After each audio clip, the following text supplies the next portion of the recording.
Centuries ago, in the heart of Eastern Europe, tales began to swirl about a woman whose name would become synonymous with darkness and death.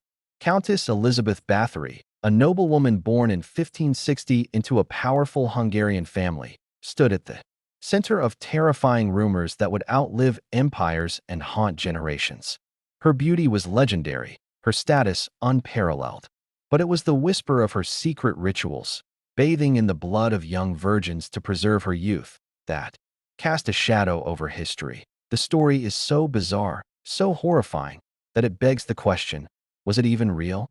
Or has time and political motive turned an aristocratic woman into a monster of myth? From the very beginning, Elizabeth's life was one of luxury and privilege. She was born into one of the most powerful families in Hungary. Her relatives included high-ranking bishops, politicians, and even royalty. But privilege came with its own poisons. Elizabeth was reportedly exposed to extreme cruelty from an early age. Some accounts mention that she watched brutal punishments being carried out on peasants, and may have even learned techniques of torture from family members. Married at the age of 15 to Count Ferenc Nadasdy, she moved to Sedge Castle, where the bulk of the infamous events are said to have occurred. Ferenc was often away fighting wars for the empire, leaving Elizabeth in charge of the estate and its many servants. It was during these absences, some say, that she began to descend into madness. Rumors spread of young girls, mostly peasants, being taken into the castle and never seen again. Locals whispered about screams echoing from the dungeons and about strange red stains in snow near the castle grounds. But no one dared challenge her. After all, she was nobility, and her word carried more weight than that of any commoner. But what exactly were these accusations? According to testimonies collected later, Elizabeth and her servants tortured and murdered over 600 young girls. The methods described were gruesome: beatings, burnings, mutilations. Some reports claim she bit flesh from the girls' bodies, sewed their lips shut, and left them naked in the snow. The most infamous claim, however, is that Elizabeth bathed in their blood, believing it would keep her youthful and beautiful forever. One tale describes how, after a servant girl accidentally pulled Elizabeth's hair while brushing it, the countess struck her so hard that blood splattered onto her hand. Seeing her skin look fairer where the blood had landed, she became obsessed with the idea of blood as an elixir of youth.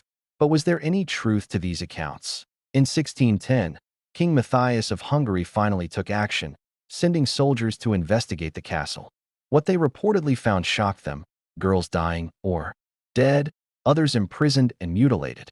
Elizabeth was arrested, though she was never formally put on trial. Her accomplices were tried, tortured, and executed. She, however, being of noble blood, was sentenced to house arrest for the remainder of her life. She died in 1614, locked away in her own castle, a prisoner in a single bricked-up room. And yet, centuries later, historians debate the authenticity of these charges. Could it be that Elizabeth was the victim of a political conspiracy? She was a wealthy widow with no husband, enormous land holdings, and considerable influence. Some believe that powerful men around her, including the king, who owed her family money, had much to gain by destroying her reputation and seizing her estates. Further, the testimonies gathered were largely from tortured servants or people incentivized to lie. Records show inconsistencies, exaggerations, and a complete lack of physical evidence. No preserved corpses, no documented proof of blood rituals. So, if Elizabeth was not a blood-bathing murderer, why has her legend endured? Why do books, movies, and even horror games continue to portray her as the Blood Countess? It may be because her story touches on the most primal fears: death, beauty, power, and madness. A woman wielding authority in a male-dominated era, accused of unthinkable acts, fits too neatly into the mold of villainy society was eager to believe in. Perhaps her worst crime was being too powerful, too independent, too different, but the myth had already taken root, and once a woman is painted as a monster, history rarely offers her redemption. The legacy of Elizabeth Bathory has continued to morph, shaped by folklore, culture, and changing values. As centuries passed, her story was embellished again and again, every storyteller adding their own touch of horror, every historian trying To untangle truth from nightmare, in the 18th and 19th centuries, her tale was revived in Gothic literature. She became a symbol of vampiric obsession and inspiration for Dracula-like characters. Writers from around the world reimagined her as a cursed beauty, a fallen noblewoman, or an immortal seductress. The image of a countess bathing in blood became iconic, even if it was more fantasy than fact. Modern scholarship, however, tells a more complicated story. It questions whether Elizabeth's supposed crimes were inflated or even fabricated entirely. Records show she was a meticulous estate manager, literate in 4 languages, and deeply involved in politics. She established schools for girls and was known to advocate for the rights of women and peasants. This doesn't fit the image of a sadistic killer. Moreover, the so-called trial was deeply flawed. No defense was allowed, and most testimony was secondhand or forced under duress. It's very possible she punished servants harshly, common among nobles at the time, but the leap from punishment to bloodbaths is a massive one, with little concrete support. Some scholars argue that Elizabeth's downfall was driven by greed. The king owed her a significant debt, and by accusing her of unthinkable crimes, the crown avoided repayment and absorbed her lands. Others believe she fell victim to misogyny, her power and independence threatening to those who wanted her controlled or eliminated. Even the claim of 600 victims is suspect. That number came from a single testimony, based on a supposed journal that was never produced as evidence.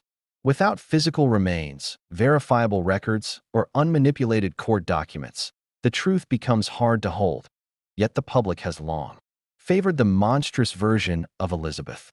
Horror feeds on mystery, and in an age where young women disappearing went unnoticed by the powerful, the idea of a noblewoman doing the killing added an ironic twist, turning predator and prey on their heads. In today's world, her story raises questions about justice, power, and narrative. Was Elizabeth Bathory a serial killer driven by vanity, or a brilliant woman destroyed by envy and politics? Were her so-called crimes even crimes, or exaggerated tales meant to frighten, entertain, and control? And if history could distort her stories so thoroughly, how many other women were silenced or demonized because they did not fit into the roles assigned to them? There is a haunting tragedy in not knowing the truth. If Elizabeth was a murderer, then justice, perhaps, was served. But if she was innocent, then she spent her final years wrongly imprisoned, while history turned her into a monster. Her castle ruins still stand in Slovakia, a silent reminder of the line between legend and reality. Tourists visit in search of ghosts, perhaps unaware that the real ghost may be the truth itself, buried beneath centuries of myth, fear, and fascination. Fact or fiction? Perhaps we'll never know. But the Blood Countess remains immortal, not through dark rituals, but through the stories we continue to tell.